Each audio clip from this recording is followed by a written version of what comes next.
আপনারা কি এমন ম্যাচ দেখেছেন যেখানে শেষ মুহূর্তে সবকিছুই পাল্টে যায়? আজকের এই ফুটবল লড়াইতে অরল্যান্ডো সিটি ও ইন্টার মায়ামি মিলিত হয়েছে এমন এক নাটকীয় খেলার জন্য, যেখানে প্রথম গোল থেকে শুরু করে শেষ সেকেন্ডের সমানতা, প্রতিটি মুহূর্ত ছিল উত্তেজনা ও কৌশলের এক অসাধারণ প্রদর্শনী। চলুন দেখি কিভাবে মাঠে ফুটবল শিল্প ও নাটক একত্রিত হয়েছে। স্বাগতম ফুটবল প্রেমিকগণ। আজকের ভিডিওতে আমরা বিশ্লেষণ করব অরল্যান্ডো সিটি এবং ইন্টার মিয়ামি এর মাঝে অনুষ্ঠিত সেই ক্লাব ফ্রেন্ডলি ম্যাচ, যা 2-2 সমতলে শেষ হয়েছে। মাঠে ছিল কৌশল, গতিশীলতা ও নান্দনিক নাটক, এমন এক ম্যাচে যেখানে প্রতিটি গোল, প্রতিটি সাবস্টিটিউশন, এমনকি প্রতিটি ফ্রি কিকও বলছে একটি গল্প।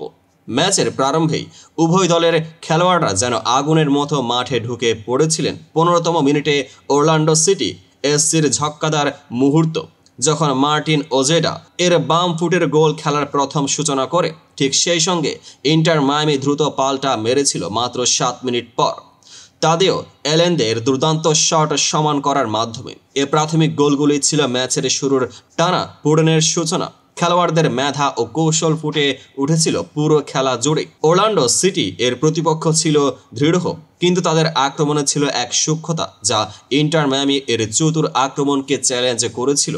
একদিকে যেখানে অরল্যান্ডোর ছিল ধীরে ধীরে মাঠে জায়গা করে নেওয়ার চেষ্টা, অন্যদিকে মিয়ামির খেলোয়াড়রা নিজেদের দ্রুত ও ফ্লুইড আক্রমণাত্মক খেলায় অনেকগুলো সাবস্টিটিউশনের মাধ্যমে নতুন দিগন্ত খুলে দিচ্ছিল। মাঠের কৌশলে সাবস্টিটিউশনগুলো ছিল এক নাটকীয় মোড়। 75তম মিনিটে ইন্টার মায়ামির কোচ একটি চমকপ্রদ সিদ্ধান্ত নেন। দলের এক কিংবদন্তি লিওনেল মেসিকে পরিবর্তন করে সান্তিয়াগো মোরালেসকে আনলেন। এই মুহূর্তে ছিল এমন এক বিস্ময়কর দৃষ্টান্ত, যেখানে কোচিং স্ট্র্যাটেজি ও খেলোয়াড়দের গতি মিলেমিশে ম্যাচের ধারা বদলে দিল। একইভাবে অরল্যান্ডো সিটি তাদের খেলোয়াড়দের রিফ্রেশ করার জন্য গুরুত্বপূর্ণ মুহূর্তে গুস্তাভো কারাভালো ও কোলিন গুস্কেকে মাঠে পাঠান, যা স্পষ্ট করে দেয় কিভাবে প্রতিটি সাবস্টিটিউশন একটি নতুন কৌশলগত বার্তা বহন করে। গোলের দিক থেকে ম্যাচটি ছিল এক কথায় দুর্দান্ত। 15তম মিনিটে ওজেডা এর গোলের পর 22তম মিনিটে তাদেও এলেন্দে এর সমান গোল নিয়ে উভয় দলের মাঝে উত্তেজনা বেড়ে যায়। এরপর 54তম মিনিটে রামিরো এনরিকে এর গোল অরল্যান্ডোকে 2-1 গোলে করার সুযোগ এনে দেয়, যা দর্শকদের মনে এক বিশাল চমক সৃষ্টি করে। কিন্তু শেষ পর্যন্ত 93-94তম মিনিটে ইন্টার মায়ামির আবারও জোরালো আক্রমণ চালিয়ে ফাফা পিকাল্ট এর নির্ভুল শটে ম্যাচকে 2-2 সমতলে নিয়ে আসে। এই শেষ মুহূর্তে নাটকীয়তা ছিল সত্যি যেন হৃদস্পন্দন বাড়িয়ে দেওয়ার মতোই। দুটি দলের খেলায় ছিল এক ভিন্ন ধরনের কৌশলগত দর্শন। অরল্যান্ডো সিটি এর শক্তিশালী আক্রমণ ও ব্যাকলাইন তাদের প্রতিরক্ষার দৃঢ়তা তুলে ধরেছিল।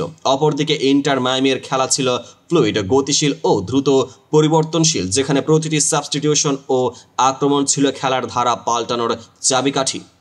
82তম মিনিটের সময় দুই দলের মধ্যস্থ লাইন থেকে যে ডিসিপ্লিন দেখানো হয় তা ছিল এক নতুন মানের ফুটবল কৌশল। খেলোয়াড়দের মাঝে এমন কিছু মজার মুহূর্ত ছিল যখন মাঠে প্রতিটি ফ্রি কিক, প্রতিটি কোণে যেন প্রতিদ্বন্দ্বী দল একে অপরকে তু তু করে চ্যালেঞ্জ করছিল। মনে হয় কেউ কেউ বলতেই পারেন আজকের দিনটি হয়তো হালকা মেজাজে শুরু হয়েছিল, কিন্তু মাঠে প্রতিটি মিনিটই ছিল নাটকীয়, রোমাঞ্চকর ও কিছুটা হাস্যকর। এই মজার ছোঁয়া ফুটবল প্রেমীদের মনে এনে দেয় যে কৌশলগত যুদ্ধের মাঝে মানবিক হাস্যরসও থাকে, যা খেলা আরও রঙিন করে তোলে। শেষ মুহূর্তের প্রতিটি সংকট ও কৌশলগত পরিবর্তন ম্যাচের চূড়ান্ত মোড় সৃষ্টি করে। ফলাফল 2-2 হলেও এই ম্যাচ থেকে আমরা শিখতে পারি ফুটবল শুধু গোলের খেলা নয়, বরং এটি একটি পুরো কৌশল, পরিকল্পনা, তত্ত্ব ও আবেগের সমন্বয়। দুই দলের মধ্যে তুলনামূলক দৃষ্টিকোণ, সাবস্টিটিউশন থেকে শুরু করে প্রতিটি ফ্রি কিক, প্রতিটি কোণ আমাদের দেখিয়েছে যে ফুটবলে শুধু খেলোয়াড়দের দক্ষতা নয়, তাদের মানসিকতা ও পরিকল্পনারও অসাধারণ গুরুত্ব রয়েছে। আপনাদের কি ধারণা, কোন মুহূর্তটা ছিল সবচেয়ে নাটকীয়, অথবা কৌশলগত দিক থেকে কোন সিদ্ধান্তটি খেলাকে মোড় দিল? আপনার মতামত জানাতে নিচে কমেন্টে লিখুন, এবং যদি এই বিশ্লেষণ আপনাদের ভালো লেগে থাকে তাহলে ভিডিওটি লাইক ও সাবস্ক্রাইব করতে ভুলবেন না। পেজটিকে এখনই ফলো করুন। আগামী দিনে আরও এমন গভীর, বিস্তারিত ও নাটকীয় ফুটবল বিশ্লেষণে দেখা হবে। ধন্যবাদ সবাইকে। এই ছিল অরল্যান্ডো সিটি বনাম ইন্টার মায়ামি সিএফ এর 2-2 ড্রয়ের সম্পূর্ণ খেলার বিশ্লেষণ, যেখানে কৌশল, নাটক ও হাসির সমন্বয়ে ফুটবল তার অপরূপ সৌন্দর্য প্রকাশ করে।